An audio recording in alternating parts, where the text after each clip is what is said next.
Salut, c'est Fanny Paquette, vous êtes à Pas sorti du bois.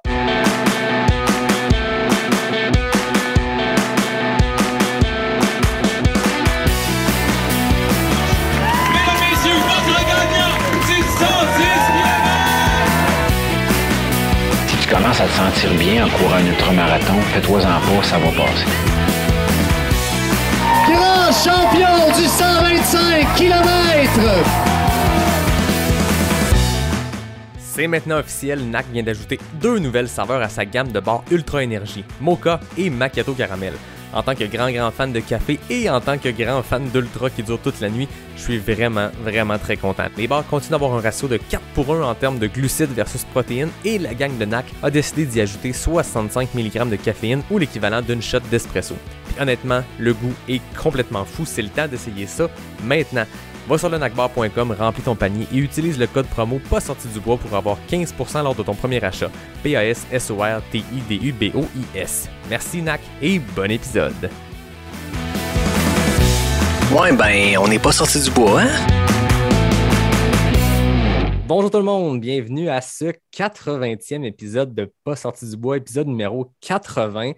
Ça fait plusieurs fois que je le dis, mais là, c'est un nouveau milestone qu'on atteint. Je ne pensais pas me rendre à 80, je dois le dire. Puis aujourd'hui, j'ai une invitée spéciale parce qu'on vient tout juste de compléter notre course cryo. Ce qui est drôle, c'est qu'au moment où on se parle, ce n'est pas encore le cas, mais au moment où vous écoutez ces paroles, ça va être fait. Je suis en compagnie de Fanny Paquette. Salut Fanny. Allô, ça va bien? Ça va bien, toi? Oui, merci. Merci beaucoup d'être là. Écoute, tu es une Janoise, une fille du Lac-Saint-Jean qui est enracinée dans cette belle région-là. Puis tu as un lien super fort avec la course cryo. Fait que moi, c'était évident que de un, je voulais qu'on réaborde cette course. Je l'ai faite une fois à l'automne avec Jannick et avec Xavier, puis ça avait été une superbe réaction. Puis là, rendu proche comme ça, en plus, j'ai décidé de la faire. Je me suis dit, OK, il faut en parler. Puis l'organisation m'a dit, parle avec Fanny, c'est une ambassadrice exceptionnelle pour la course. Donc voilà, j'espère que je ne te gêne pas d'entrée de jeu, mais je n'ai entendu que des bons mots à ton sujet. Non, je le prends comme un beau compliment, merci.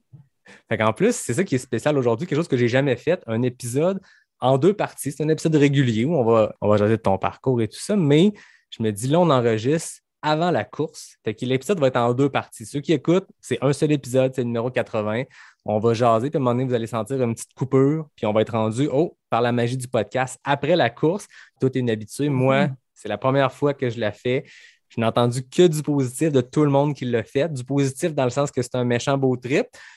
On m'a dit, par contre, watch-toi, c'est quelque chose. Hein? Tu as bien beau avoir fait des longues distances, 32 sous-estime-le jamais. Au contraire. Fait que là, moi, je m'attends à la pire course de ma vie. Fait que tout ce qui va se passer, qui va bien aller, ça va être du bonus pour moi. Pire course dans le sens où je sens que ça va être difficile, mais je pense que ça va être bien le fun. Puis là, j'ai le goût, avant qu'on parle, d'avoir tes trucs. Fait que plus tard, là, j'essaierai d'aller chercher des secrets d'une fille qui l'a fait plusieurs fois. Parfait.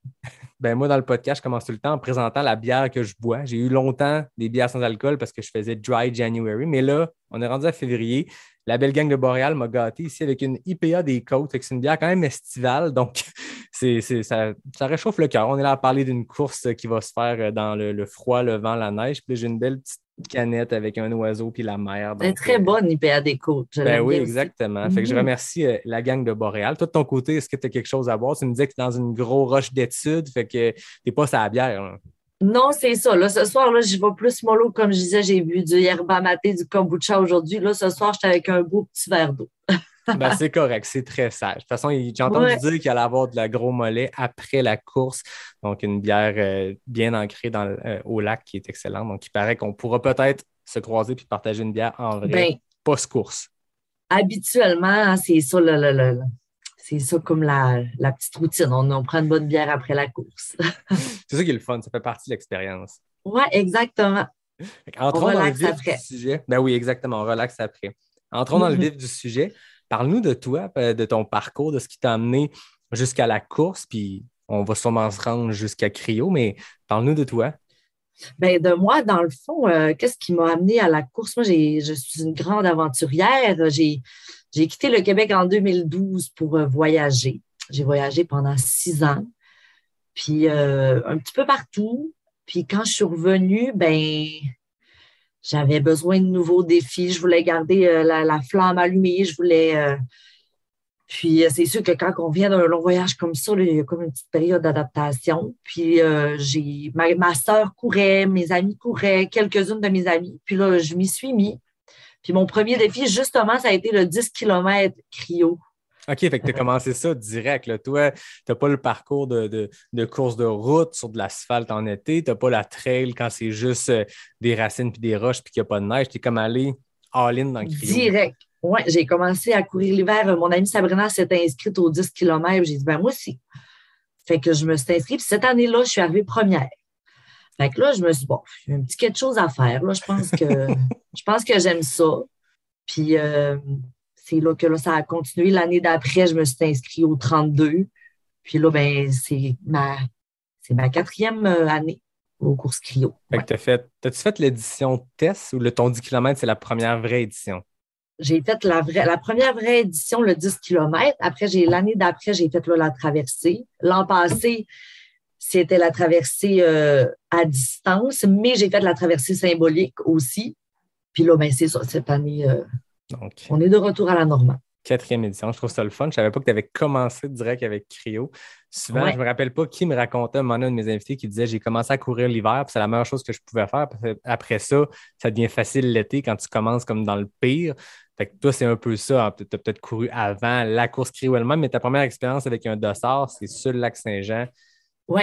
Impressionnant. Mais tu sais, moi, là, je trouve que la plus belle saison pour courir, c'est l'hiver. Là. Je trouve que c'est incomparable le feeling de revenir d'une course quand il fait froid. Quoi. J'aime vraiment, vraiment courir l'hiver. Ben, c'est vrai. Moi, je suis d'accord avec toi. On va bien s'entendre. Moi aussi, je suis un gros fan de l'hiver.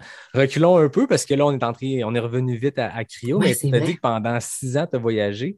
Tu as fait quoi comme parcours? Qu'est-ce qui t'a amené à partir comme ça? Est-ce que tu étais aux études? Qu'est-ce qui t'a amené à partir comme ça 6 ans? Ben, j'ai terminé ma technique en travail social en 2012. Puis, tu sais, là, j'avais vraiment besoin d'aventure. J'avais besoin de vivre des choses. Fait que j'ai fait le petit classique québécois. Je suis partie vivre dans l'Ouest canadien. J'ai rencontré un Australien. Je suis déménagée en Australie. Puis après ça, j'ai fait l'Amérique centrale. J'ai fait l'Asie du Sud-Est. Je suis allée au Japon, au Sri Lanka. Puis c'est ça, là, j'ai fait une 20aine de pays. Wow! Oui, très belle expérience. Un gros 6 ans bien intense. C'est quoi mettons, je sais que c'est comme demander à quelqu'un c'est lequel ton enfant préféré, là, ça se demande pas, mais mettons que je te le demande pareil parce que j'ai le droit, c'est mon podcast. C'est quoi ta destination, ton pays préféré dans tout ça? Mettons que je te dis que tu as le droit de partir pour une seule de ces places-là, ce serait laquelle? Ben, tu sais, les voyages, là, c'est beaucoup les gens que tu rencontres puis l'état d'esprit dans lequel tu es. Mais, tu sais, mon voyage aux Philippines, j'avais rejoint mes 2 meilleures amies. Une était en Australie, l'autre était au Québec. On s'était rejoints là, c'était spécial. Sri Lanka, la culture, la bouffe, c'est vraiment spécial. Puis le Japon. Ce serait mes 3, ouais. Correct, tu as le droit, tu es l'invité, tu as le droit de twister mes règles et de m'en répondre 3. Ouais. J'accepte cette belle réponse-là. Parfait. Fait à quel moment tu as mis une première paire d'espadrilles et tu es parti à la course? Parce que là, tu te dis, je reviens de voyage, le goût de l'aventure, l'expédition, un petit vide à combler. Est-ce qu'on était déjà quelques mois avant cryo ou c'était un peu avant? C'était en octobre. OK, puis la course était en février.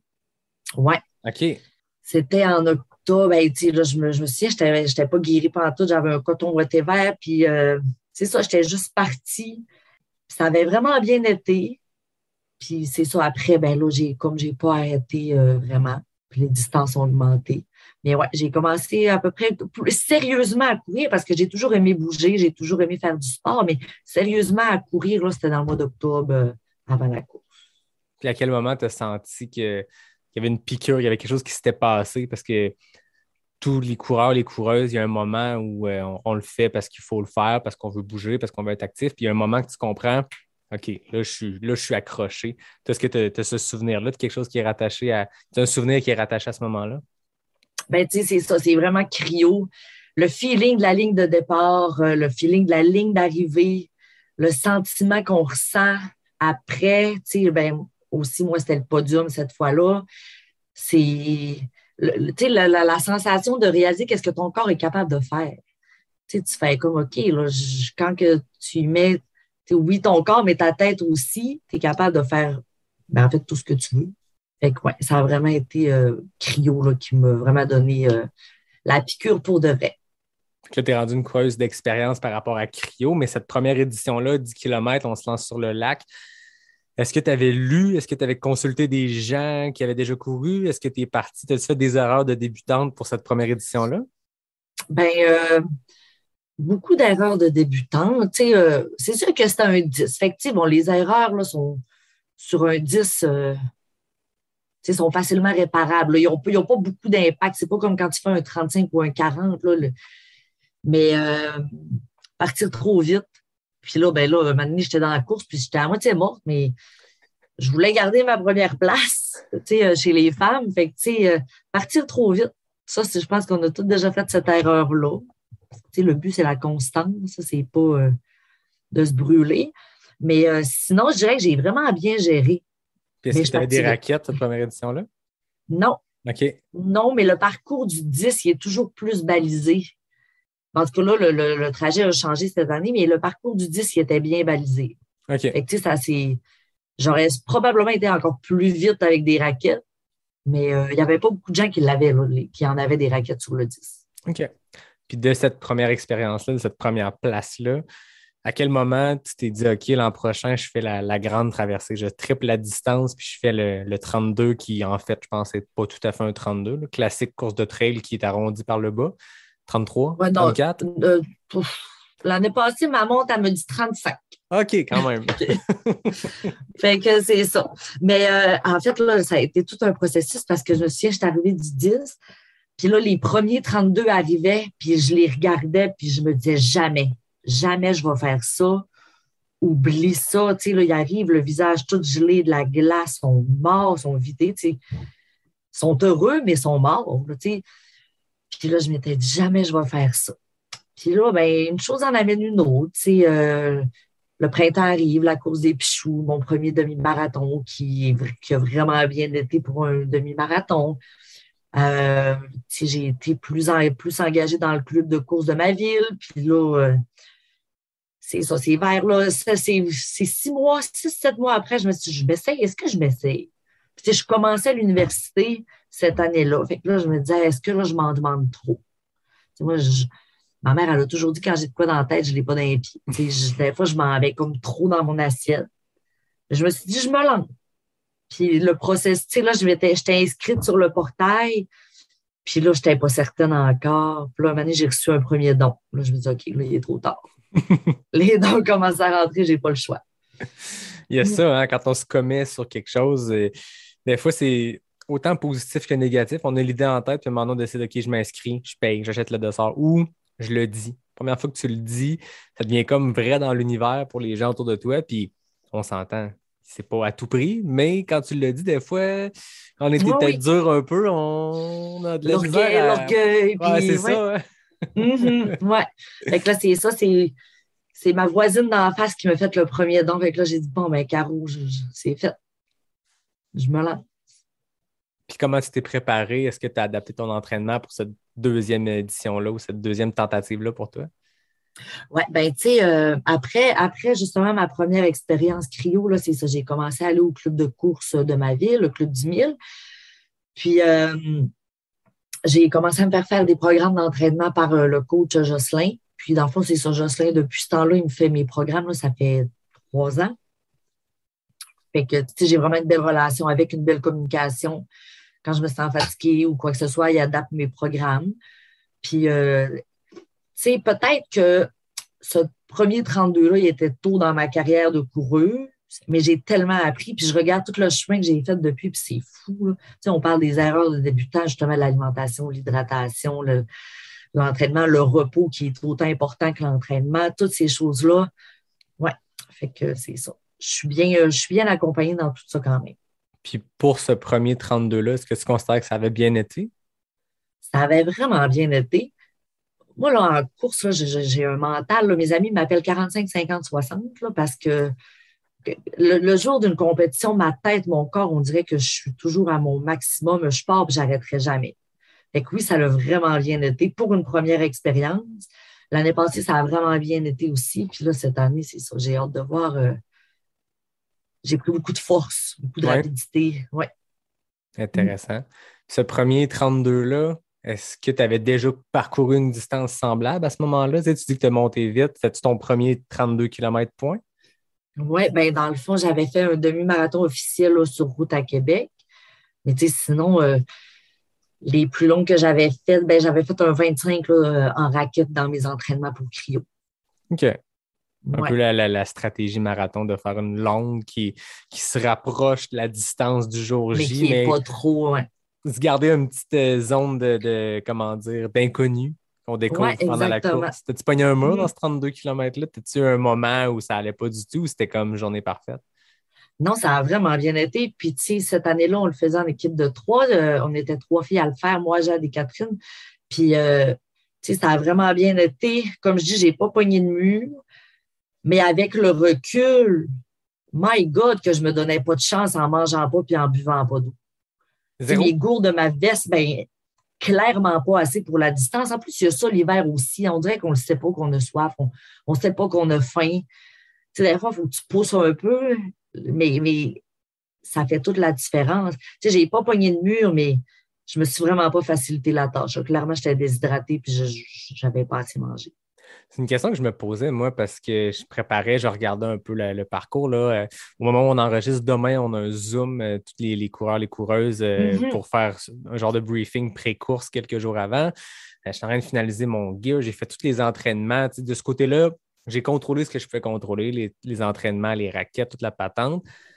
Les gourdes, j'ai un peu de misère dans le sens où ça finit par geler. Puis je regardais Ben, en les. dessous du manteau, ça gèle pas. Ouais, c'est ça que je suis en train de me dire. Puis, j'aime ça courir léger. Puis là, je voyais que sur un 32, oui, c'est une courte distance, mais il ne faut pas que je parte avec ça en tête. Mais il y a quand même des ravitaux aux 5-6 km. Et que je me dis, est-ce qu'on peut faire cette course-là juste en s'appuyant sur l'hydratation dans les ravitaux ou toi, tu penses qu'il faut traîner quelque chose de plus? Ben, de toute façon, là, le sac, on est obligé d'avoir une veste d'hydratation. Dans le matériel obligatoire, tu es obligé d'avoir ta couverte de survie. En tout cas, le matériel obligatoire. Puis, pour vrai, le lac, là, c'est tellement imprévisible. Là. C'est pas. On l'a dit, vaut mieux prévenir que guérir. Moi, Ouais. j'ai toujours. Ouais, vraiment, là. Ouais. C'est ton conseil pour. J'ai jamais sous-estimé le pouvoir de la purée de fruits au 23e kilomètre quand tes jambes disent non. Tu sais, des fois, le ravito, il est loin, puis tu sais, c'est pas comme en trail ou sur route que. Tu sais, on ne sait jamais la piste, ça va ressembler à quoi. Ça va-tu être mou? Ça va-tu être dur? Ça va-tu. Tu sais. Fait que je pense que vaut mieux être bien préparé. Ben, tu vois, j'apprends de toi. Je suis content qu'on se parle avant et pas juste après. Ben, je Parce suis que c'est contente de ça qui est de t'apprendre de quoi. l'inconnu. Puis je pense que c'est ça qui me motive autant pour cette course-là. Parce que, je veux dire, j'ai augmenté rapidement les distances, j'ai progressé dans les distances de course et tout ça dans les dernières années. Mais quand on reste en trail au Québec, c'est de la trail au Québec. Je ne veux pas diminuer quoi que ce soit. Je suis très fier du build-up que j'ai fait de course, mais ça reste que entre un 80 et un 125, ça se passe seulement sur la distance, la différence. Dans le sens que quand tu connais le parcours, quand tu sais, au Québec, ça va être des trails techniques, il va y avoir de la racine, il va y avoir de Ouais. la roche, il va y avoir des ravitaux, ça se peut qu'il fasse un peu chaud, ça se peut qu'il fasse un peu froid, tu te traînes une petite veste. Ça finit que la plupart des paramètres sont les mêmes. Les paramètres qui changent, c'est la distance, c'est le dénivelé. Mhm. Bref, entre faire un 80 à Ricana puis un 125 à Ricana ou un 80 à Bromont puis un 160, c'est des paramètres que tu connais. Quand tu as fait ton 80 à Bromont, l'année d'après, ben, tu fais le double, mais ça reste que c'est les mêmes paramètres, les mêmes ravitaux. Là, c'est de quoi qui est complètement différent. J'ai fait la trail de la Nuit Polaire il y a une couple d'années, il y a 2 ans. Mais tu sais, c'est un 21 qui est très roulant, très rapide. Tu le fais quasiment. Cette année-là, en tout cas, ça se faisait quasiment dans un temps de route. Fait que tu n'as pas les paramètres que là, on a. Tu sais, quand tu es dans le bois en trail, tu le sais, là, je veux dire, courir l'hiver en trail, c'est trippant, mais tu es à l'abri des éléments, tu es à l'abri du vent. Tu l'as des fois de face, mais des fois, tu ne l'as plus. Là, Mhm. c'est débile. Je voyais des photos, là, j'étais allé lire, puis on dirait que je me hype de cette façon-là. Je vais voir des photos, là, tu sais, c'est au centre de l'univers, il n'y a rien à 15 km à la ronde, tu es C'est un seul. désert. C'est C'est un complètement fou. désert de glace. Ça me fait peur dans le bon sens, puis je pense que c'est ça qui me motive autant de dire crème, c'est de quoi que je connais zéro, puis j'aime ça, je m'en vais dans l'inconnu, mais je vais quand même prendre le temps d'aller apprendre de filles comme toi, de gars comme d'autres que j'ai jasés qui ont de l'expérience, qui vont pouvoir me donner une coupe de trucs. Mais j'ai le goût d'essayer, puis au pire, je me pèterai la gueule, puis ça arrête. De le vivre. Ça fera un très bon épisode, une bonne deuxième partie d'épisode. Oui, exactement. Mais tu sais, c'est ça. la chose qui m'était venue en tête quand je me préparais pour ma première édition, tu sais, c'est vraiment quelque part que mon corps et mon esprit n'ont jamais été avant. Là. Tu sais, la première fois que tu te retrouves au milieu du lac, là, c'est fou. Là. Le lac qui est puissant, il est grand, c'est ça, c'est un désert de glace, il y a le vent, il y a la neige, tout peut arriver. Tu sais, l'année passée, là, quand j'ai fait la traversée symbolique, pendant 23 kilomètres, peut-être un petit peu moins, j'ai eu le vent d'en face. C'est long. Avoir le vent d'en face. Mais tu sais, ça fait partie de ça, la fierté, ce qu'on ressent après, c'est tiens, toi, je t'ai eu. Je t'ai traversé, j'ai réussi. Mais c'est quoi qui est typiquement québécois comme expérience? Tu sais, c'est vraiment quelque chose qui est unique. Puis j'écoutais le podcast à Ultra Lala quand il a reçu le directeur général et toi de Cryo. Vous aviez jasé de la course. Puis le DG de la Fondation Sur la Pointe des Pieds, on y reviendra de la Fondation, je trouve ça important qu'on en parle. Il disait à quel point c'est unique comme course au monde. Tu sais, il y a une course, je pense, au lac Baïkal qui un peu qui se fait en hiver comme ça, mais c'est des tours de lac. Puis pour cumuler ton marathon, il faut que tu fasses je ne sais pas combien de tours d'un lac. C'est trippant comme expérience, c'est unique, mais c'est différent. Là, un 32 km direct, tu sais, c'est une traversée au beau milieu d'un lac. Il n'y a pas grand place dans le monde où tu peux faire ça. Puis c'est un événement qui est vraiment unique, qui est typiquement québécois, au cœur d'une de nos plus belles régions, au cœur d'un lac cette traversée-là est mythique pour tout ce qui est nage. Ça, on entend souvent parler. La traversée du lac Saint-Jean, c'est de quoi qui, peu importe où au Québec, avant même que je m'intéresse au sport, je savais ce que c'était cette course-là de nage. Mais là, de le faire en hiver, face aux éléments, au pire moment de l'année, je trouve ça épique. C'est vraiment spécial, c'est magique. Puis, c'est ça aussi qui crée l'esprit de communauté autant entre les coureurs de Cryo parce qu'on a vécu quelque chose ensemble que pas grand monde peut comprendre. Nous, on s'est retrouvés au milieu du lac vulnérable puis à vivre, c'est nos émotions, c'est tout. Fait que, il y a quelque chose de vraiment spécial qui se développe en nous. On se connaît pas, mais on se connaît. Tu sais que tu es passé à travers les mêmes affaires. Exactement. Puis c'est ça nous unit, puis je trouve ça beau.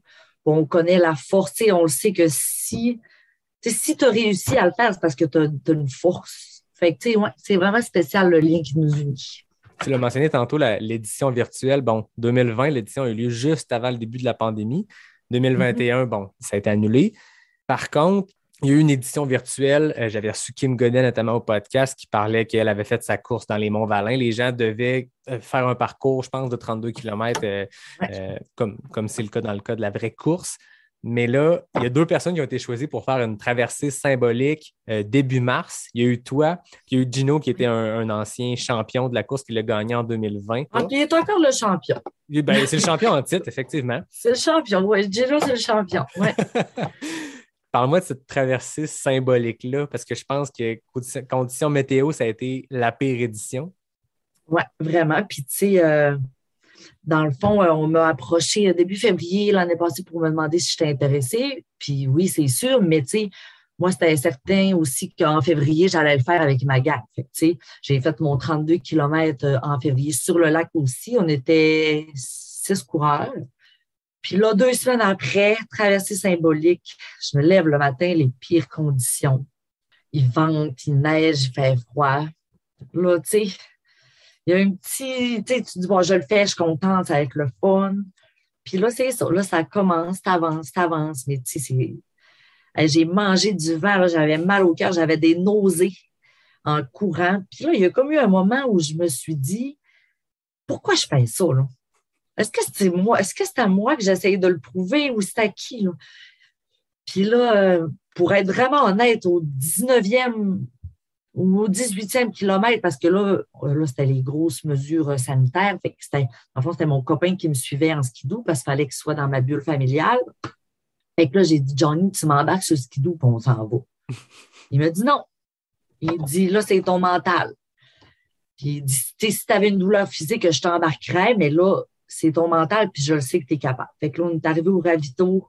Je suis arrivée dans la petite cabane, il dit, puis moi, mon papa, c'est un marathonien aussi, ben avant, puis tu sais, j'ai vraiment une belle relation avec mon père, puis là, ben c'est ça, mon chum, on a appelé mon père, puis là, mon père me dit, ah ouais, t'es capable.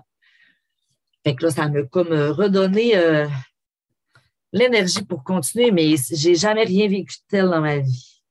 Puis là, c'est ça, au 22 ou au 23e kilomètre, le vent est tombé. Il n'y avait pas un nuage dans le ciel, il n'y avait que des étoiles. C'était il me restait, c'est ça, il me restait 8 kilomètres. Puis là, ça a vraiment bien été. Puis tu sais, en arrivant, là, c'est ça, là, c'est encore là le feeling. On dirait, là, quand on arrive, on est tellement fiers qu'on repartira. On repartira par l'autre bord. On oublie vite ces moments creux-là parce qu'on en a tous vécu dans des courses. Je trouve ça le fun. Ben, avec du recul, c'est le fun de dire le fun, mais tes 2 premières traversées ont vraiment bien été de ce que tu me racontes, des traversées sans faille puis pas de gros creux. Là, tu l'as vécu comme solide, bien profond dans le trou, puis tu en es ressorti. Puis, je sais pas pour toi, mais c'est d'autant plus fort le sentiment d'accomplissement de oui, j'ai réussi ma traversée, oui, j'étais face aux éléments, oui, j'ai réussi, blablabla. Et en plus, je suis sorti d'un creux mental immense. Il y a une fierté, il y a de quoi de le fun là-dedans. Ben, tu sais, c'est ça, tu te dis, aïe, je suis vraiment capable de faire tout ce que je veux si j'y mets l'énergie. Puis c'est ça, là, je me suis vraiment posé des questions quand je me suis retrouvée sur ce lac-là. Puis tu sais, c'est pas comme les éditions habituelles que tu as des ravitaux. Tu le sais, là, qu'au 5e kilomètre, là, il y avait une cabane au 18 ou au 19e kilomètre. C'est tout. Fallait être autonome. C'était vraiment particulier, mais tu sais, là, puis je suis arrivée, puis je me suis dit, je suis tombée chanceuse de pouvoir faire ça. J'avais beaucoup, beaucoup, beaucoup de gratitude. Puis on dirait que pour cette course-là, ça prend un tout autre sens. En tout cas, c'est encore plus fort parce que c'est une course qui existe grâce à une fondation, parce que c'est relié à une fondation. Puis la course est quasiment juste un prétexte. Je ne veux pas diminuer l'impact, mais ça demeure que c'est un prétexte pour ramasser des fonds. Puis je trouve que c'est quelque chose qui est vraiment le fun, qu'on voit de plus en plus. Tu sais, il y a le Bromont Ultra. Il y a plein de courses qui sont reliées à des causes. Arikana aussi l'est d'une certaine façon.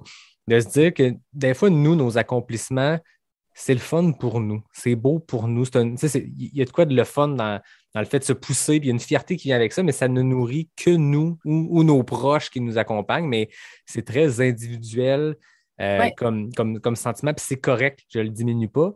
Par contre, quand on peut le faire au profit de quelque chose de plus grand, quand ça peut contribuer à quelque chose de plus grand que de se faire chier à courir des distances pas possibles, dans des conditions pas possibles, peut en plus encourager des gens à se dire lui, il est assez débile pour traverser le lac Saint-Jean, m'a donné 20$ pour sa cause.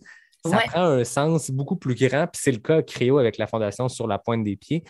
Parle-nous de la Fondation, puis du lien entre la course, puis ce que ça veut dire pour toi de ramasser des fonds avant d'aller faire ta course. Oui, bien, tu sais, pour en revenir là, à la première fois que je me suis inscrite à Kyo, on se dit, quand je suis revenue de voyage, je me suis dit, comment que je peux faire pour continuer de faire ma part dans le monde, pour rendre le monde meilleur? Puis Cryo, c'est ça qu'ils font.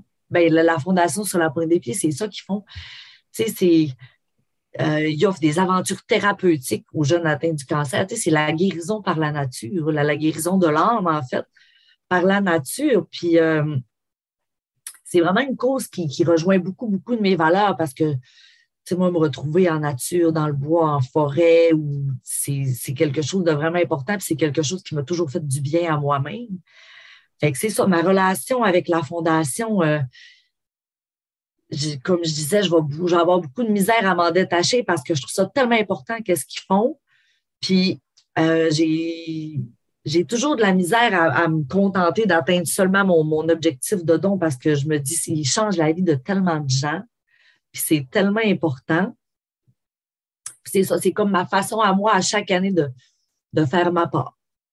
Ah, tu l'as dit, c'est ça, c'est sur la pointe des pieds, on dirait qu'ils viennent pas combler un vide dans la société, mais je pense que beaucoup, beaucoup de gens atteints du cancer ont des ressources, mais c'est des gens plus avancés en âge, puis c'est des ressources qui sont essentielles, on s'entend. Mais les adolescents tombent dans une espèce de, je ne sais pas comment dire, un trou dans le système où peut-être que, oui, on va les guérir, puis bon, le support pour guérir physiquement de cette maladie-là, du cancer qu'ils ont, mais ça va plus loin que ça. On le sait, l'adolescence est un moment déterminant dans la vie. C'est là que tu te construis comme futur adulte. Je veux dire, de 0 à 18 ans, il y a beaucoup de choses qui se passent, mais on dirait que cette tranche d'âge-là, l'adolescence, c'est déterminant. Puis le cancer, oui, il y a une guérison physique, mais je pense que ce que Sur la Pointe des Pieds amène, c'est une guérison aussi de l'âme. c'est de faire connecter des gens qui vivent des réalités, des solitudes. Là. Je veux dire, un jeune qui a le cancer, il est peut-être le seul de son école secondaire, il est peut-être le seul de sa ville. C'est ça. Fait qu'il n'y a personne avec qui le comprend? connecter. Exact. Puis c'est plate, mais c'est pas en l'envoyant parler avec une victime du cancer de 60 ans que cette personne-là va. Je pense pas que c'est ça la solution. Là, on les met ensemble, on leur amène faire une expédition, une aventure. C'est on bon les pour sort de leur zone âme. de confort aussi. C'est magnifique comme cause. Il n'y a pas de mauvaise cause, on s'entend, mais tu lis sur la fondation sur la pointe des pieds, puis tu as des frissons parce que tu sens vraiment qu'il y a quelque chose de fort dans leur mission. Puis nous, en faisant individuellement chaque coureur, chaque coureuse, cette levée de fonds-là, ça fait une part pour ça. Puis il n'y a personne qui peut rester indifférent. Il n'y a personne qui fait une levée de fonds sans savoir. Fait que tu peux t'inscrire à Cryo pour le défi physique, pour le défi sportif, puis par la bande découvrir cette fondation-là, puis par la bande découvrir cette belle cause-là. Puis ça peut juste faire des petits, t'sais. Je me suis beaucoup impliquée dans les dernières années justement pour la promotion, balado, j'ai fait le vidéo promotionnel l'année passée. Mais on dirait que si justement, moi aussi, je peux participer à ça, à faire connaître la course, parce que chaque dollar compte, chaque montant, ça coûte beaucoup de sous envoyer un jeune en aventure thérapeutique. Je ne me rappelle plus exactement combien, mais c'est important de propager la bonne nouvelle aussi. Hey, cette course-là existe. Pour cette fondation-là, c'est ça qu'ils font. C'est débile, hein, ce qu'ils font. Fait que, je trouve que c'est important d'en parler aussi. Exact. Puis ça se ramasse vraiment facilement. Pour vrai, je ne veux pas diminuer le fait qu'on doit ramasser des fonds et tout, mais 1 000 $ par coureur, par coureuse, ça se ramasse vraiment facilement. Tu te dis que tu vas faire un défi de fou, tu as du monde qui font « Hey, t'es un malade, voici 20$. » Puis, si tu parles un peu de la cause, il y a quelque chose de tellement fort là-dedans, puis tellement relié avec notre sport. Je veux dire, je ne sais pas pour toi, moi, je suis entouré de gens qui sont passionnés de plein air et d'aventure. On le sait, l'effet que ça a sur nos petites vies où on n'a peut-être pas à combattre une maladie, puis on le sait qu'une journée que tu fais le moins bien, tu vas finir avec une petite run dans le bois, puis ça te repète, puis tu es parti. Imaginez pour des gens qui sont atteints d'une maladie, puis qui ont cette opportunité-là, cette chance-là d'aller faire une aventure. Si on peut ramasser plus de dons, plus d'argent pour permettre à plus de jeunes de le faire, on dirait que ça se ramasse vraiment facilement. Puis ça permet de faire une vraie différence dans notre sport qui, des fois, on se questionne, à part pour moi, qu'est-ce que ça donne de faire ça? Ben non. Il y a des courses comme Cryo qui ont vraiment une grande valeur. Oui, vraiment. En tout cas, tu es une excellente ambassadrice pour cette course-là. Ben merci. J'aime tellement cette course-là, tout ce que, d'un côté plus personnel, tout ce que la course m'a apporté, mais des fois, je calcule, puis je me dis, là, cette année, mettons, je suis à mon 2e jeune que j'envoie en aventure thérapeutique parce que ça fait comme 4 ans que j'amasse des fonds. Fait que, il y a un côté plus personnel, mais un côté plus communautaire, de la société qui fait que cette course-là m'apporte énormément. Ben, c'est beau de t'entendre. Il y a un truc que j'ai découvert hier parce que je disais, moi, je fais mes petites recherches. Je vais lire ce que je peux lire sur mes invités. Je ne me prépare pas de questions, mais je m'imprègne de leur parcours. Puis j'ai vu une histoire qui est à la fois extrêmement triste et à la fois extrêmement belle. Moi, j'avais entendu parler de Mylène Paquette, une coureuse de trail qui était en Gaspésie l'année passée, une course à percée, qui était prévu qu'il allait faire Cryo, qui est décédée tragiquement dans un accident dans le temps des fêtes. Moi, je n'ai pas allumé Mylène Paquette, Fanny Paquette, même nom de famille. Puis, en faisant ma recherche, en disant « OK, je vais aller voir ce qui s'est passé dans la dernière course pour Fanny », j'ai découvert que tu faisais partie de la famille de Mylène, puis qu'il y a un beau mouvement qui se crée dans la famille immédiate de cette coureuse-là pour cette année avec Cryo. Parle-moi-en de ce que tu veux en dire. Là. Je ne veux pas te mettre en the spot comme ça, mais vas-y. Mylène, c'était une femme au grand cœur, puis elle adorait les enfants. Elle avait 2 jeunes enfants elle-même. Elle était éducatrice en milieu scolaire. Son rêve, c'était d'être enseignante en éducation physique. Puis elle travaillait fort pour éventuellement y arriver. Puis c'est ça, cette année, elle était inscrite à sa première traversée. Avant ça, elle faisait le défi de Leucan, l'ultramarathon Leucan. Chaque année, elle avait son défi. Puis c'est ça, elle est décédée le 25 décembre. Puis la famille a voulu honorer son inscription pour Cryo. Puis c'est ça, dans le fond, à ce jour, puis Cryo qui a participé, l'organisation Cryo qui a participé, encore une fois, elles sont tellement hautes.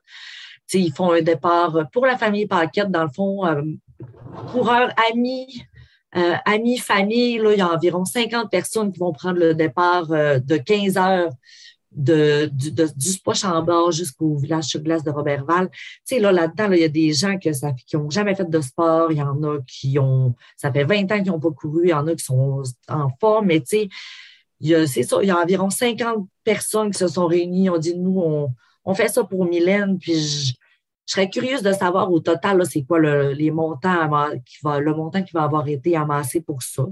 Puis on a fait faire des petits macarons pour honorer Mylène, pour que Mylène fasse du millage. Mylène, c'est ça qu'elle voulait faire, courir, faire du millage. Fait qu'on va avoir le petit macaron sur nous. Ses frères vont traîner les espadrilles de course à Mylène. Puis c'est ça, ça va être... Puis tu sais, là, le départ de Mylène, c'est fait aussi en temps de pandémie. Fait que on n'a comme pas pu l'honorer comme on aurait voulu. Moi, je ne serai pas au départ du 13 parce que je vais me préparer au départ du 33, mais je sais que ça va être vraiment un très beau moment, puis qu'elle ne sera pas loin. Puis c'est ça. Fait que les paquettes vont faire une partie du lac cet hiver pour la Fondation sur la pointe des pieds pour Mylène. C'est beau. C'est extrêmement triste, comme je disais, mais c'est beau ce mouvement-là. J'ai l'impression que Cryo, à chaque année, a une vocation différente, donc peut-être un meaning en français, un sens plus grand pour toi. Première course de trail, première course point, première grande distance, une édition virtuelle. Là, j'ai l'impression qu'il y a quelque chose de super fort qui vous attend à vous comme famille, toi comme coureuse aussi, que ça doit ajouter à l'expérience cryo, même quand c'est dans des situations extrêmement dramatiques comme ça fait rejaillir du beau. Ouais. Ça a l'air d'être ça qui se passe. Hein. Vraiment. Puis, ma famille, c'est des gens extrêmes. On est une énorme famille. Mylène, c'est ma petite cousine, puis on est vraiment une très grande famille. Puis, c'est des valeurs qu'on a depuis toujours. Ma famille est très importante pour moi. Fait que, je trouve ça beau. Puis, je suis tellement fière. Je suis fière d'être une paquette. Je suis fière de voir qu'est-ce qui se passe. Puis, je suis fière de voir tout ce que ça va apporter à la Fondation sur la pointe des pieds. Puis, Mylène, elle doit capoter. Elle doit capoter de voir ça, de toutes les paquettes qui courent, qui sont toutes allées s'équiper. Je trouve ça tellement hot. Puis, je suis vraiment fière de ma famille. C'est extrêmement beau. On salue tous les paquettes qui nous écoutent, associés de près ou de loin avec votre famille, mais c'est super beau. Puis j'ai hâte d'être là au Lac-Saint-Jean. J'ai entendu beaucoup parler de la course cryo pour aussi comme tu le disais, la communauté, mais le village à l'arrivée. Il y a quelque chose de très, très fort, je pense, puis de typiquement janois. Je pense que le Lac-Saint-Jean, c'est une région qui est connue pour sa très, très grande fierté. Le Lac-Saint-Jean est mythique pour le Québec, mais est un symbole extrêmement fort pour les gens de cette région-là. J'ai l'impression que c'est beau chez nous. Oui, puis tout ce qui se passe autour du lac vibre au rythme de cette course-là dans le temps de la course, les villages à l'arrivée, au départ. J'ai vraiment très hâte de ressentir ça. J'en entends beaucoup parler, tu en parles merveilleusement bien, mais on dirait que c'est une belle continuité de ce qu'on voit en trail. Tu en as fait d'autres des courses, je ne sais pas si tu l'as senti. C'est plus gros peut-être des événements comme Arikana par rapport à Cryo qui est un peu plus intime. Mais l'esprit de communauté est toujours là. C'est ça qui est hot avec la course en trail. Tout le monde devient tes amis tout d'un coup. Ben oui. On se souhaite une belle température. En ce moment, il annonce de la neige, mais bon, après ça, on était quand même plusieurs jours. En fait, dans les faits, on est 10 jours avant la course, 11 jours. 11 jours demain, le décompte commence. Les prévisions mathématiques, les prévisions météorologiques sont inexactes, on s'entend. Toujours, on va le vivre quand on va le vivre. On va amener ce qu'il faut. Est-ce que tu cours avec des lunettes de ski? Non. OK. Parce que je vois plein de monde se préparer avec ça, puis moi, j'en ai, sont vieilles, sont pétées. J'ai jamais pratiqué que ça. J'aime ça, moi, avoir des petits sourcils glacés à la fin. Fait que... Non, je viens tout glacé. Je l'ai déjà essayé, ça a bu, ça a gossé lourd, ça fait mal à la tête. Si le soleil est vraiment fort au début, parce qu'on part à 4 heures, là, je vais avoir des lunettes de soleil, mais il faut vraiment que le soleil me dérange pour en mettre. Je comprends. Tu me rassures. Ouais. Je valide plein de choses avec toi. Là, je suis en train de checker mon matériel obligatoire. Demain, la réunion de course. Que je me sens vraiment comme la veille de mon premier ultra. Tu sais, quand tu t'en vas dans la brousse pour la première fois, moi, ça fait longtemps que je n'ai pas vécu cette espèce d'excitation-là. J'étais excité de faire des longues distances. Des papillons. Mais comme je disais tantôt, je connaissais un peu plus les paramètres. Là, c'est de la nouveauté, puis ça me motive bien gros. Je pense que je m'en vais là pour avoir du fun. Je sens que c'est l'état d'esprit dans lequel tu es aussi. Je pense que c'est l'état d'esprit de la grande majorité des gens qui s'en vont là, vivre une expérience. Le chrono, ça sera ce que ce sera, la position, Ouais. on s'en sac, on s'en rappelle jamais de toute façon. On est là pour Non. avoir du fun. Puis, C'est le fun quand j'ai ça très, va très bien hâte. quand même. Là. Oui. Mais ouais, ça va être vraiment le fun. Puis on se fera un petit chin-chin à la fin.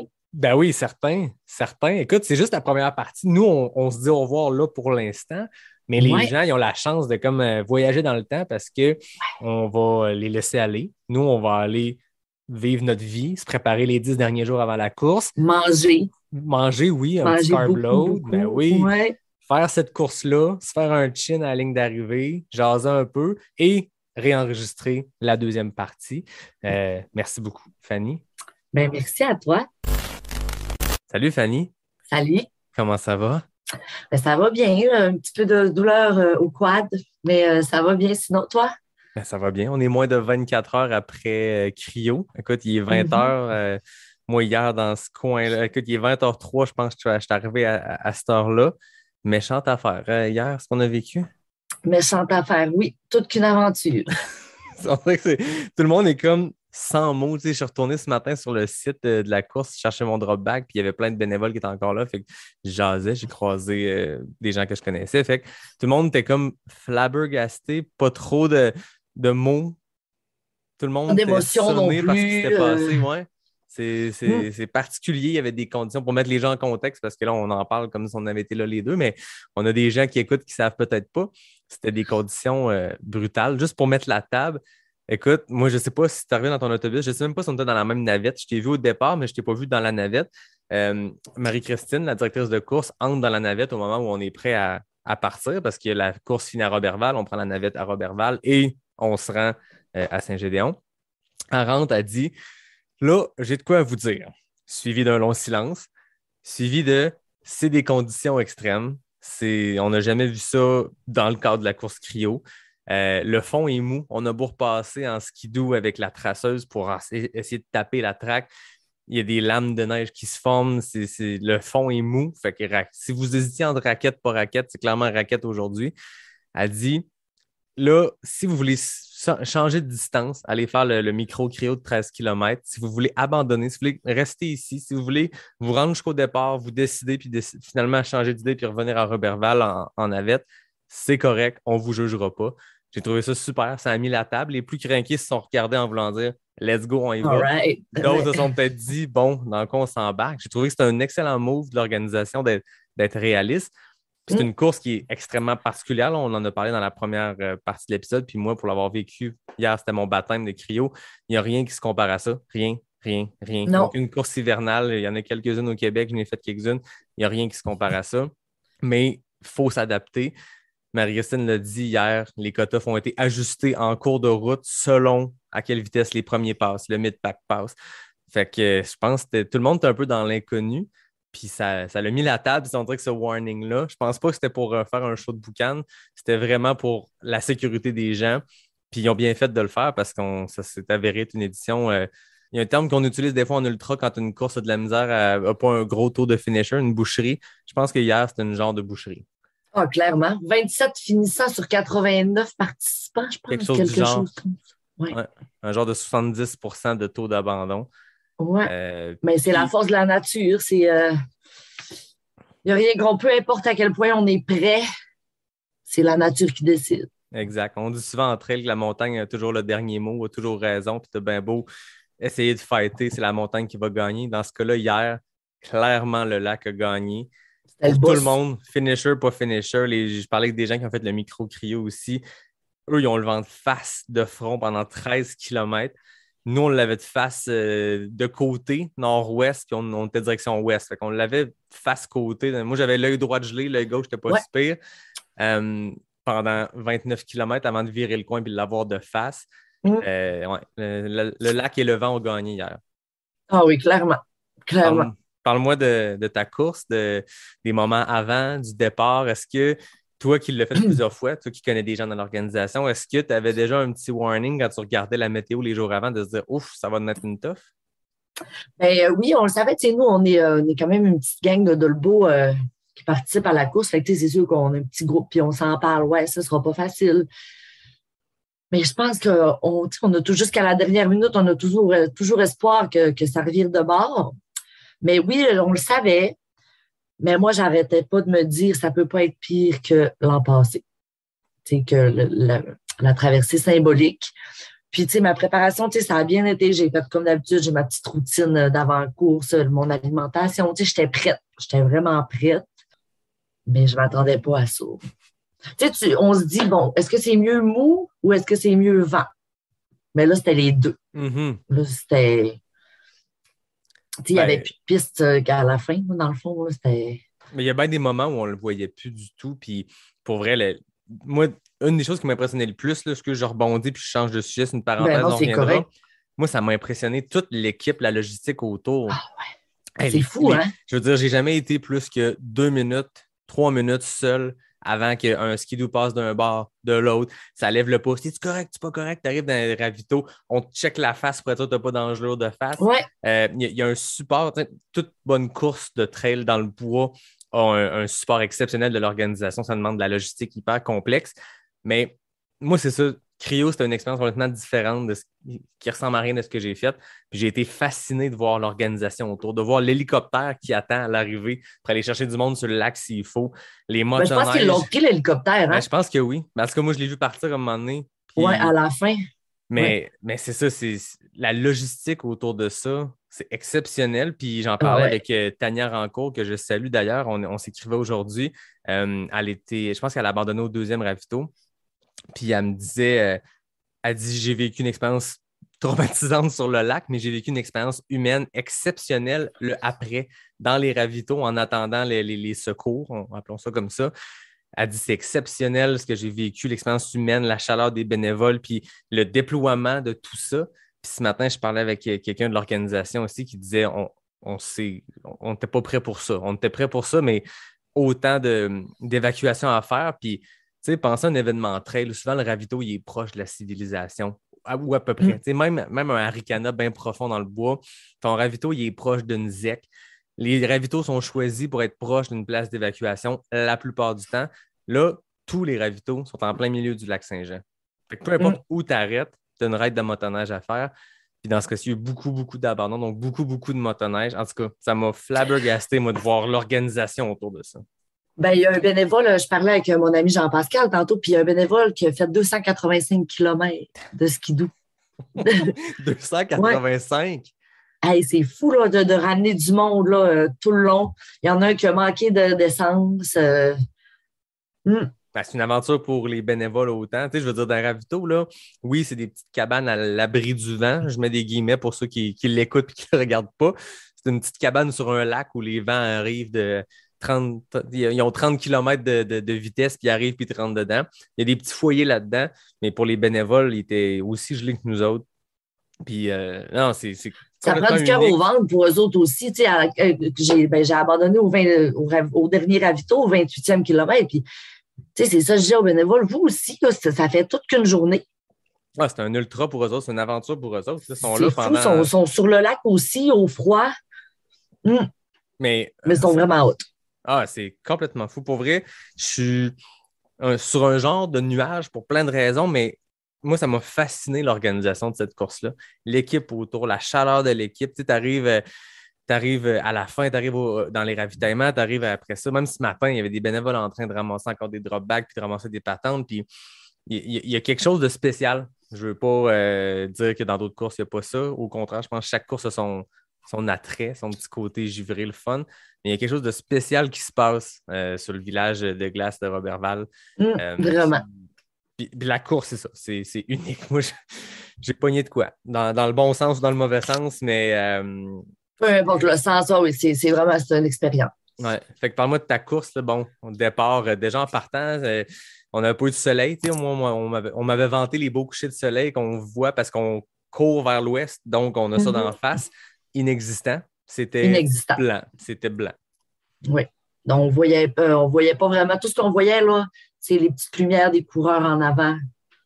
C'est pas mal tout. Mais c'est ça, là, dès le départ, là, j'ai très vite réalisé que j'allais être en mode survie pendant 34 km. Fait que, tu sais, c'est un pas à la fois, t'avances. Au deuxième ravito, ben, on a perdu deux de nos compagnons. Jade et son père, là, ils ont décidé que c'était assez. Puis là, moi, je dirais que je me suis posé beaucoup de questions. Là, tu arrives au 19e kilomètre là, où on change. Fait que là, tu sais, bon, nouveau départ, tu es à sec. Puis c'est ça, là, le vent, on dirait qu'il était de pire en pire. J'avais mal au quad. C'était vraiment une bataille contre le vent, chercher la piste, chercher du dur, c'était mou. Puis au 28e kilomètre, ben, je le faisais avec ma grande sœur. Puis au 28e kilomètre, ma sœur, elle m'a comme regardé, puis elle a dit, tu sais, ça me dérangerait pas là si tu me disais que c'était assez. Moi, ça faisait longtemps, tu sais, je me disais, si ma sœur l'a fini, j'étais avec ma sœur, je franchis la ligne avec ma grande sœur, mais c'était comme un travail d'équipe. Puis là, on avait tout donné, tu sais, on a abandonné au 28e kilomètre, mais j'ai pas d'amertume, je suis pas triste, je suis pas, j'ai tout donné qu'est-ce que j'avais.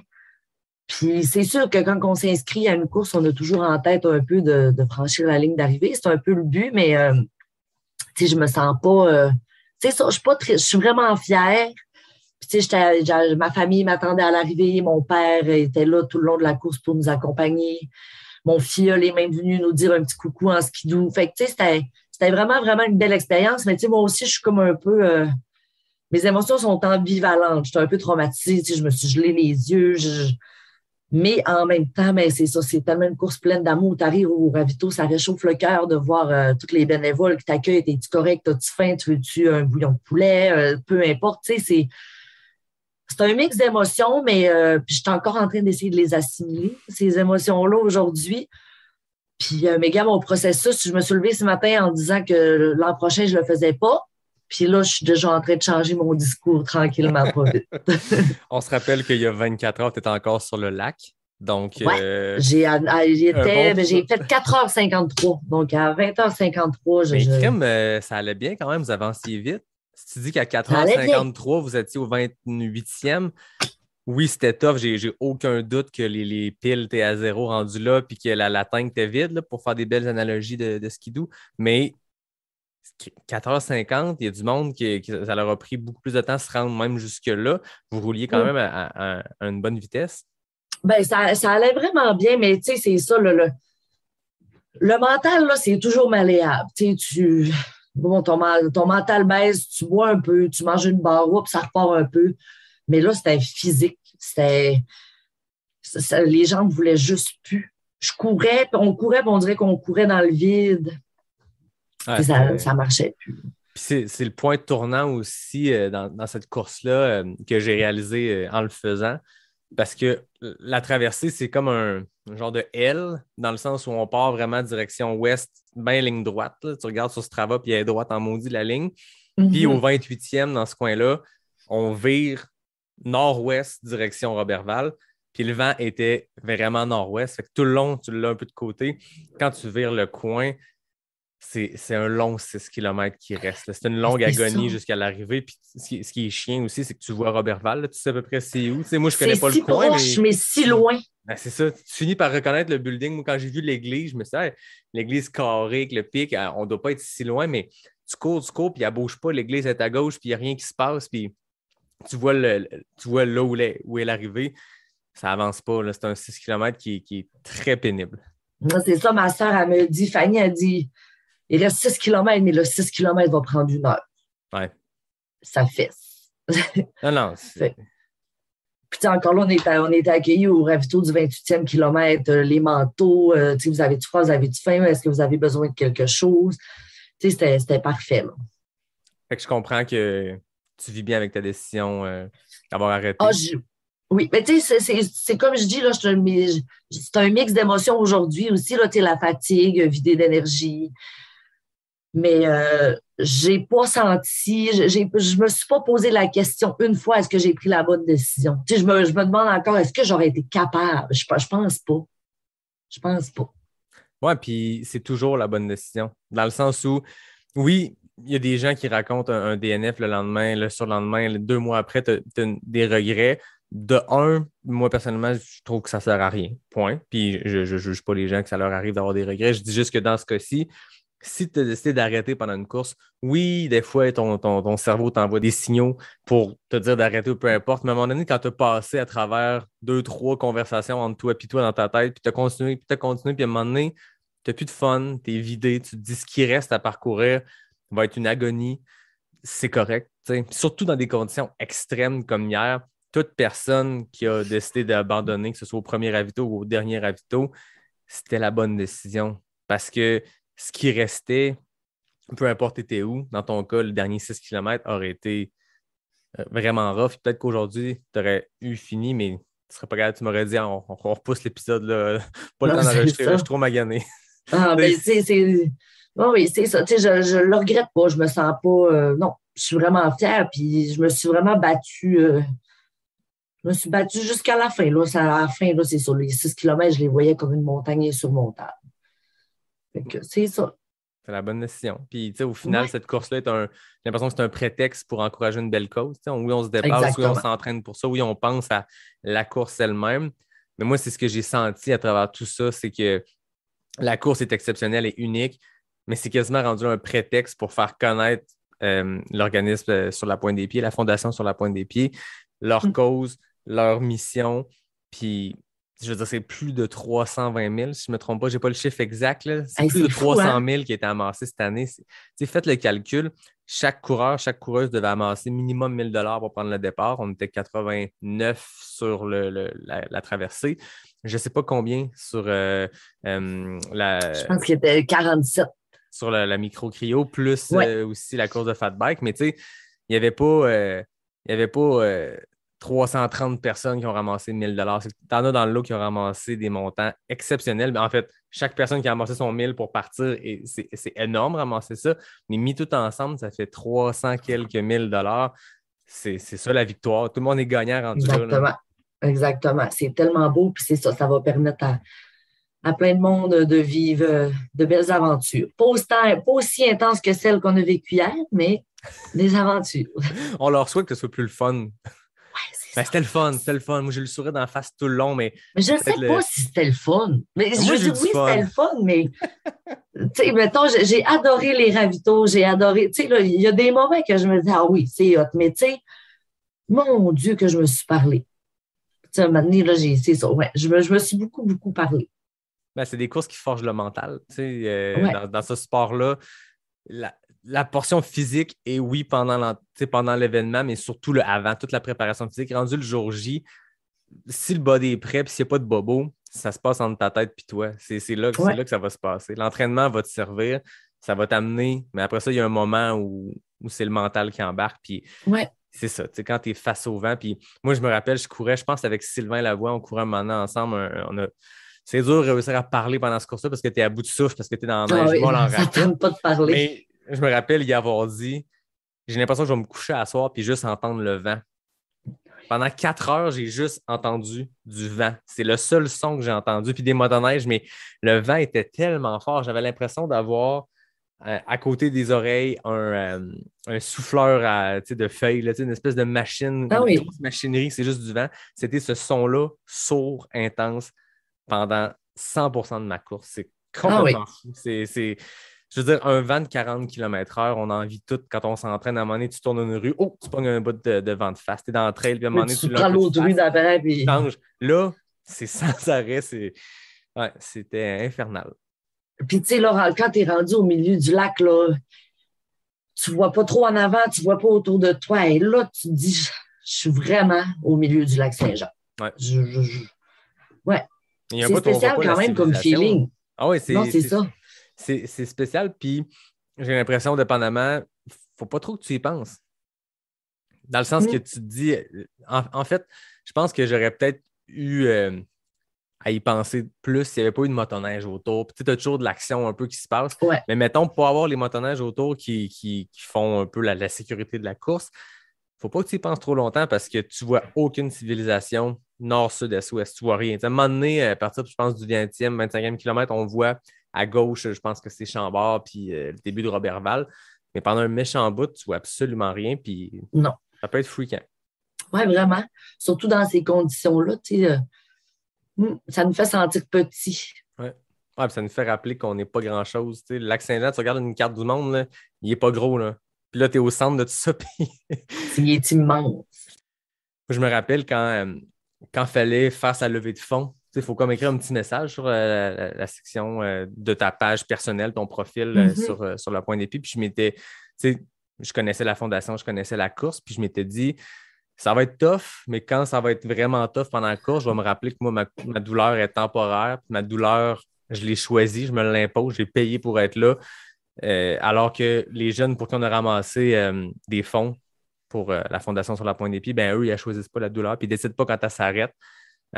Puis hier, c'est de quoi je me suis répété beaucoup. Ça sonne peut-être bien cliché, mais je m'étais écrit ça, puis j'avais écrit ça, puis je m'étais dit, quand je vais être au milieu du Lac-Saint-Jean, puis ça va faire mal, puis je vais avoir fret, je vais penser à eux autres. Puis là, tu dis, j'ai écrit ça 2 mois avant la course. Est-ce que ça sera le cas? On verra.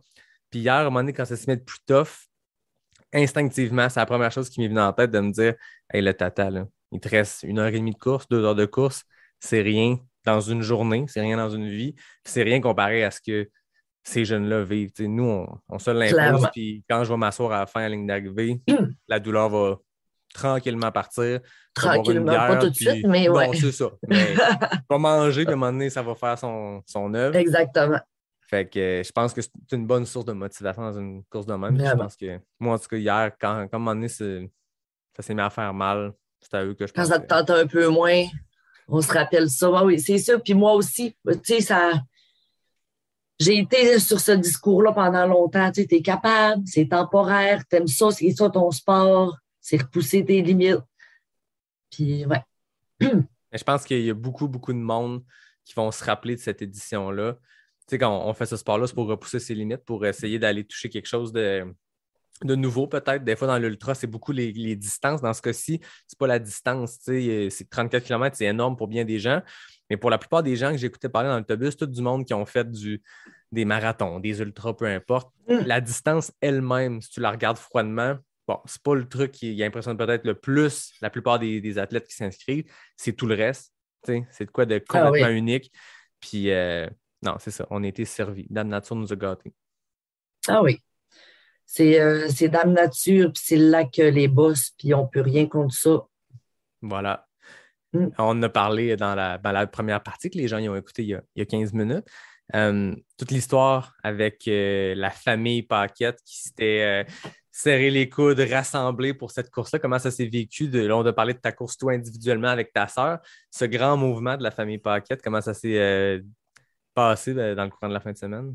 Ben, dans le fond, ça s'est vraiment bien passé. J'ai inclus des petits feedbacks. J'étais supposée aller célébrer avec eux après, mais j'étais plus capable. Mais juste la famille ont ramassé, sans moi et ma sœur, là, juste la famille ont ramassé 23 000 $ pour la fondation. Ouais, sur la pointe des pieds. Dans le fond, Mylène, c'est à cause de Mylène. Puis ça s'est passé dans la bonne humeur. Encore une fois, il y avait une organisation. C'est toute ma famille qui avait tout organisé. Ça s'est vraiment bien passé. Les conditions étaient difficiles pour eux aussi. Mais tu sais, j'ai une petite partie de moi qui se dit que Mylène, elle voulait nous voir repousser nos limites encore plus. Elle aimait ça, repousser ses limites. Puis je pense qu'elle voulait vraiment qu'on sorte de notre zone de confort. Fait que, tu sais, ouais, c'est ça que je pense. Puis on avait tous nos petits macarons, fait qu'elle était là. Jean-Pascal, qui est arrivé 4e, il a couru avec l'espadrille à Mylène, fait qu'il a pu la mettre sur la ligne d'arrivée du 33 km. Fait que, ouais, c'était beaucoup d'émotions. Puis, c'est ça. Ça s'est vraiment bien passé. Puis, je suis contente là, je suis contente de la tournure de tout ça, du montant amassé. Puis, je me dis qu'en haut, elle doit vraiment être fière de sa famille. Ah ouais. C'est beau de voir une famille se tenir comme ça. Mais hein, c'est vraiment une belle histoire. Puis je l'ai entendu quelques fois, il y a des gens qui en parlaient. À un moment donné, j'étais allé à l'arrivée en début de journée, aller juste voir c'était où. On vient d'arriver à Roberval. Puis j'ai entendu des gens jaser de cette histoire-là. Puis je pense que ça l'a touché bien au-delà de la communauté tout près de Crio qui connaissent l'histoire, qui connaissent un peu votre historique avec la famille et tout. Mais je pense que ça l'a bien touché les gens. Puis, ben, comme tu dis, c'est peut-être. Il y a peut-être un peu d'elle là-dedans, peut-être un peu de sa faute, puis c'est parfait. Moi, je suis sûre que oui, puis je pense qu'elle était un petit peu, c'est sûr qu'elle avait gros de monde à accompagner hier, là, et on était, mais elle était un petit peu avec tout le monde. Puis, ouais, elle avait tellement hâte de faire cette course-là, mais on l'a toute faite pour elle. Ben, c'est extrêmement beau. T'en parles, ça fait un petit frisson dans le nuque. C'est pas à cause du froid d'hier. Non, c'est ça. Moi, j'ai encore un peu les jambes, ça va, là, musculairement un peu raide, mais sans plus. Mais Quand je prends des grandes, Les poumons, des grandes ma inspirations, gorge. là, les poumons, moi, je le sais que les courses d'hiver en général, tu sais, dans les grands froids, souvent, je vais tousser l'heure qui suit. Tu reviens puis tu sens juste que un petit peu à bout de souffle, mais là, 24 heures après, je suis encore un peu de même. Fait que je prends des petites inspirations, mais écoute, ça fait partie de l'aventure. Oui, exactement. Il y a plein de petits bobos qui ressortent, mais on va tout s'en remettre. Ben oui, exactement. La douleur est temporaire. Rappelons-nous ça. Oui, Puis... exactement. Fait que là, tu disais que ce matin, tu avais décidé que l'an prochain, tu passais par-dessus la course. Là, finalement, la journée avance, puis tu te questionnes, est-ce qu'il va y avoir un cri? Je vais être vraiment honnête, là, qu'est-ce qui va jouer dans ma décision, c'est le parcours. Oui. Saint-Gédéon, il y a toujours un vent de face. Toujours, ça a toujours été ça. Fait que si le parcours est encore Saint-Gédéon-Roberval, je vais avoir de la misère à me motiver. S'ils font Péribonca, tu sais, comme la traversée à la nage, Ouais. ben là, je vais sûrement embarquer. Péribonca, par rapport à Saint-Gédéon, c'est plus haut Oh, ou Seigneur. plus bas? Ça fait que ton vin est dans quel sens, mettons? Tu l'auras pas de face comme hier, mettons? Non, jamais de dos, de côté un peu. Mais tu sais, c'est l'idéal aussi, tu sais, de Vauvert à Roberval, c'est dans le dos tout le long. OK. Ben, presque tout le long. Tu sais, c'est Saint-Gédéon, c'est le pire. Ouais. Ah, tu l'as vu, on l'a vu aussi sur les chronos. Tu sais, je pense que Gino Gravel, qui a remporté la dernière édition, puis qui avait couru avec toi pour l'édition symbolique l'année passée, il avait gagné en genre 3h03. Puis hier, Gino, ça a pris 4h04. Le même athlète. Ouais, c'est ça. Puis le premier homme, parce qu'on va les nommer, Michael Pilote, 3h46. Puis il a fait une solide course. Il est parti vite comme une balle. On le voyait, il avait des pantalons verts. Là, puis c'était pas long. Est-ce qu'il y avait des raquettes? Ouais. Okay. Ben, je serais curieux. Là, j'ai le goût de poser la question. S'il y en a qui écoutent et qui ont fini hier sans raquette, je vais vous lever mon chapeau, ma casquette, m'a levé tout ce qu'il faut. Tout ce qu'on a, ouais. J'ai pas l'impression qu'il y a bien des gens qui ont... Moi, pour vrai, au début du parcours, il y a un gars qui est parti dans le peloton de tête, puis rapidement, on l'a tout dépassé. Je le voyais, il avançait, puis il creusait à mi-mollet. Ah oui. Même nous, on creusait avec des raquettes. Ah oui. Puis on voyait toutes sortes de raquettes. Les deux qu'on voyait le plus, c'est les petites symbioses, les petites blanches qui sont plus agressives, c'est plus rapide quand c'est mieux de taper. Puis ceux qui avaient des TSL 305 avec les cieux, on rentre dans le technique, mais en jasant avec bien du monde, moi j'avais les TSL 305, en jasant avec du monde, dont Sylvain Lavoie, qui est un bien meilleur coureur que moi, qui avait des symbioses qui a fini en arrière de moi. Je pense que la symbiose était peut-être un peu plus tough parce qu'ils calent un peu plus. Ils sont plus petites comme raquettes, un peu plus légères. Je pense que pour de la vitesse dans des sentiers de tapis. Ça, c'est les blanches et bleues, hein? Oui, les petites blanches et bleues. C'est celle-là que j'avais, Je pense que c'est un peu plus tough versus la 305 qui creuse un peu mieux, qui travaille peut-être un peu mieux quand c'est mou. Je ne dis pas que c'était facile. Hein. J'ai mal partout aujourd'hui.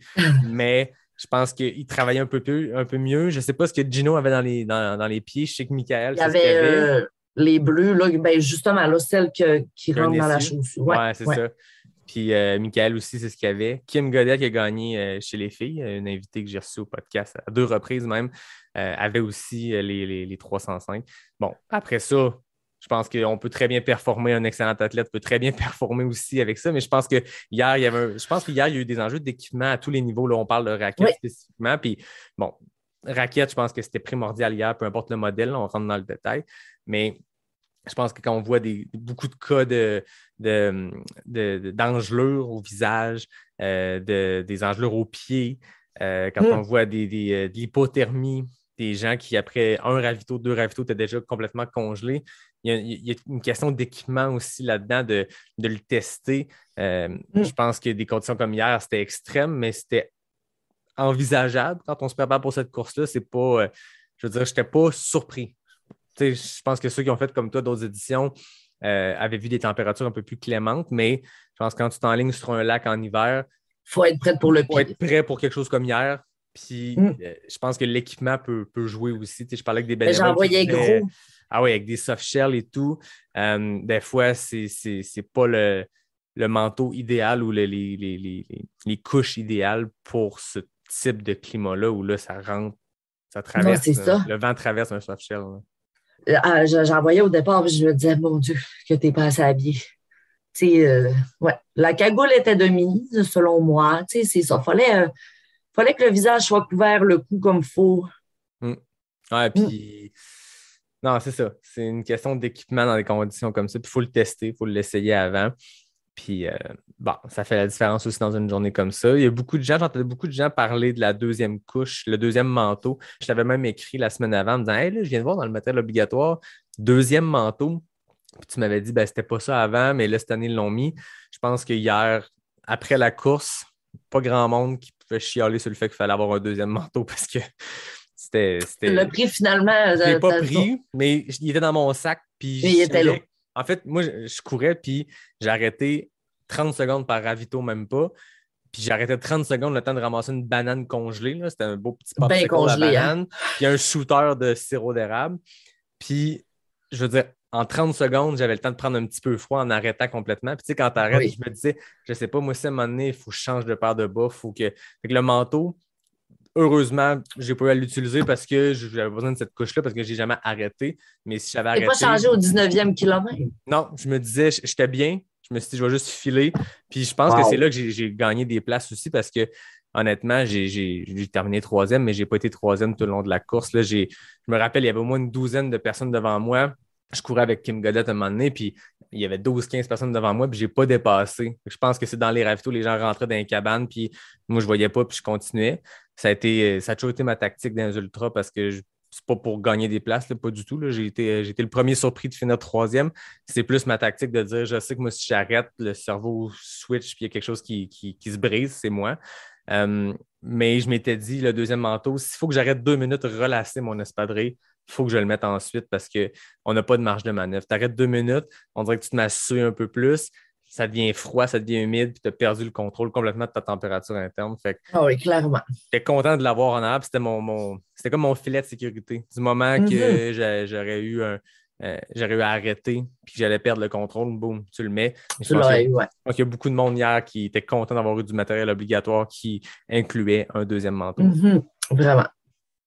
C'était quelque chose. De toute façon, matériel obligatoire, d'habitude, quand l'organisation le dit, il faut que tu te dises, de un, tout le monde est pris avec ça. Tout le monde est pris avec les mêmes règles, il n'y a pas d'inégalité. Puis deuxièmement, s'ils le mettent, il y a une raison. Puis hier, je pense qu'on a eu la confirmation du pourquoi. Vraiment, vraiment. Tout le matériel obligatoire hier, il n'était pas de trop. Oui, exactement. Je tiens à souligner le finish et la participation de tout le monde qui s'est lancé hier dans cette aventure-là. C'était une expédition plus qu'une course, j'ai l'impression. On partait tout à la guerre ensemble. Puis, ben, c'est ça, classique course de trail. Hein, la compétition, c'est pas là du tout. C'est pas la priorité. Surtout quand une course comme Cryo, qui est pour une bonne cause, la compétition, c'est le 4, 5, 6e objectif. On s'en fout. Le plus important, c'est la cause. Après ça, c'est de s'être amusé ou en tout cas de s'être surpassé. Je pense qu'il y a plus de monde qui sont surpassés, qui sont amusés, mais c'est un peu le but de ce type d'événement-là. C'est drôle, je parlais ce matin avec un bénévole qui était allé à Chambord, je pense, avec l'autobus, chercher des gens, puis il dit, tu t'attends à rentrer dans l'autobus puis avoir des visages piteux. Tu as du monde en hypothermie, du monde avec des engelures. Puis finalement, il dit... écoute, tout le monde parlait de leur participation l'année prochaine. Je pense que la température a juste craqué encore plus le monde à revenir l'an prochain. Ah oui, vraiment. Toi, est-ce que tu vas revenir l'an prochain? Ben, j'aimerais ça. Moi, cette année, en fait, quand l'équipe de Cryo m'avait parlé pour le premier épisode, il m'avait dit, puis là, on te voit-tu cette année? J'étais là, ben, je m'en vais faire une course en Arizona qui était Black Canyon le 12 février. Donc, j'avais dit, ben moi, 2023, je vais venir à Cryo, c'est ça. Ça fait longtemps qu'elle est sur mon radar. Finalement, bon, l'Arizona, COVID, situation personnelle, j'ai décidé de tirer la plug pour cette année puis de m'inscrire à Cryo. Donc, ça s'est concrétisé cette année. Je suis content. J'ai vécu une année apocalyptique en termes de température. Fait que l'an prochain, je ne sais pas si je n'aurai pas une course, si je ne vais pas reprendre cette course-là. Mais c'est sûr que si je ne vais pas aux États-Unis faire une course la même fin de semaine, je vais me pointer le bout du nez à Cryo. C'était tellement une belle course. Pour vrai, ça fait 24 heures, là, puis je suis comme sur un nuage, mais surtout sous le charme de cet événement-là. Tu comprends pourquoi j'aime autant ça maintenant? Ben voilà, exact. Je comprends pourquoi tu as cette course-là tatouée sur le cœur, pour vrai. Oui. Ça se sentait. Toutes les personnes que je connais qui ont fait Cryo m'en parlaient. Puis je chantais cette espèce de « faut le vivre, faut le comprendre ». Je tentais quelque chose de vraiment le fun, mais les gens n'ont pas tout à fait les mots pour l'exprimer, puis on dirait que ça se vit, ça ne s'explique pas. La preuve, c'est que je ne suis pas capable de l'expliquer en ce moment, mais pour le vivre, puis n'importe qui écoute, qui a le goût de se dépasser, d'essayer quelque chose de nouveau, ben c'est ça. J'en parlais avec Kim Godet avant la course. J'avais un stress, puis une hâte, puis une excitation différente de d'habitude parce que en ultra, en sentier, j'ai progressé dans les distances. À un moment donné, de la course en sentier, c'est de la course en sentier. Il y a plein de paramètres qui se ressemblent, d'autres paramètres qui ne se ressemblent pas, mais ça reste le même sport. Là, c'est un autre sport complètement. Puis c'est ça, je pense, qui me stressait. Puis c'est unique. Puis c'est ça qui est trippant. Puis c'est pour ça que j'encourage tout le monde. Puis il n'y a personne qui me donne d'argent pour dire ça. Je le dis de mon plein gré avec tout mon cœur. Il y a de quoi d'unique qui se passe dans cette course-là. Puis j'encourage n'importe qui à se dire let's go, on met ça au calendrier puis on va se dépasser. On va essayer de. Sois prêt, mais mets-le au calendrier, mais sois prêt. Exact. Prépare-toi. Prépare-toi. Tu sais, février, ça vient vite. Fait que dès qu'il fait froid, sors dehors. Puis dès qu'il fait froid, teste tes couches. Je pense que c'est une course qui se joue aussi sur l'équipement, sur la préparation au froid. Puis quand il vente puis il fait froid, vas-y dans un sentier, tu vas l'avoir de face tout le long, longtemps. Teste tes affaires. Moi, j'ai vu du monde avec des lunettes de ski, mais complètement givrés, les enlever, être pognés avec. Teste-les. Si tu veux, tu les prends. Si tu veux pas, tu veux pas. Mais tout doit se tester. C'est pas une question de ça te prend ça pour la gagner. Non, c'est une question de si tu vas avoir du fun puis te rendre à Roberval, peu importe ta position, peu importe ton temps, teste ton matériel. C'est le même en ultra, c'est le même en course en sentier, c'est le même en course sur route. Mais là, c'est pas juste je vais-tu bunker ou pas. Ton équipement, c'est instrumental dans le fait d'avoir du plaisir dans cette course-là parce que sinon, tu n'auras pas de fun. Totalement. Très bien dit. Ouais. Moi, tu le sais, je t'emmène tout le temps mes épisodes avec les questions éclair NAC. Donc, 10 petites questions rapides. On change le mode complètement. On est là pour y aller dans la vitesse. Je rappelle que les FKT, les Fastest Known Time, sont en 12 secondes. Ça appartient à Joanie Desroches. Chez les hommes, c'est Yvan Lheureux en 10 secondes. À leur défense, c'était en présentiel, mais on va tout donner. On va voir qu'est-ce que tu vaux en Zoom, en virtuel avec les questions éclairs. Je sors mon chrono, un spécial hivernal. Stressant. Ah non, mais c'est pas stressant. Spécial hivernal, j'ai choisi des questions thématiques cryo. Tu me dis quand tu es prête, puis on y va. Prête. Route ou trail? Trail. Vent ou neige? Neige. Raquette ou crampon? Raquette. Saint-Gédéon ou Roberval? Roberval. Eau chaude ou eau froide? Chaud. Question NAC, saveur mocha ou macchiato caramel? Mocha. Moins 30 ou plus 30? Moins 30. Lever ou coucher de soleil? Les deux. Gants ou mitaine? Gants. Bière ou repas d'après-course? Bière. 21 secondes, très, très fort. Bière ou repas d'après-course? Les deux. Non, bière. Non, Les deux. Les Je pense deux. que le package deal complet. D'ailleurs, c'était de la microbrasserie du lac. Ouais. Quelle t'a pris, la pale ale ou la blanche? J'avais juste, quand je suis arrivé, je pense qu'on m'a juste offert de la pale ale, puis c'était parfait. Ah, mais c'était pas la Beamer, la pale ale. Je sais pas. Moi, j'étais allé dans le petit chalet, puis il y en avait une à offrir. Fait que... mais j'étais congelé après, moi. Je veux dire, pendant, ça allait bien, là, mais quand ça l'a arrêté, là, les gens m'ont lâché. À l'arrivée, là, les gens m'ont lâché, mais ça m'était jamais arrivé aussi drastiquement. Parce que moi, je regarde mon pace, j'ai ralenti tout le long, dans le sens que je perdais une couple de secondes par kilomètre tout le long. C'est normal. Puis moi, je veux dire, je ne suis pas compétitif du tout, puis je suis dans le mid-pack. Là, moi. Mais là, quand j'arrive au 28e kilomètre, puis on me dit t'es troisième, je fais OK, ben là, si j'ai une chance dans ma vie de faire un podium, c'est aujourd'hui que ça se passe. Fait que là, j'ai accéléré parce que tu cours un peu apeuré. Finalement, c'est ça, j'ai poussé comme un tata, puis j'étais arrivé à l'énerver, puis ça m'a scié les jambes. Puis tant que j'ai pu manger quelque chose, j'étais incapable de marcher. C'était parfait. Mon coach m'avait dit, c'est la première fois que je faisais une course avec un coach. J'ai commencé ça en novembre passé. Une préparation pour une autre course complètement, mais des intervalles, c'est des intervalles, puis ça fait un job. Puis il m'a dit, deuxième moitié, donne tout. Fait que j'avais pas le goût de laisser du gaz dans la tank. Fait que les formes. Mais... Tout donner, les jambes, on lâché. Ça a crashé, mais on fait ça pour ça. Exactement. Ben, Fanny, ça a été une discussion super intéressante. C'était le fun que tu embarques dans ce concept-là, 2 parties. J'espère que les gens vont apprécier le voyage dans le temps entre première partie 10 jours avant la course, puis là, à peine 24 heures après. C'était un grand plaisir. Tu m'en parlais avant, puis je ressentais tout ton amour pour cette course-là, puis toute ta passion pour cette course-là.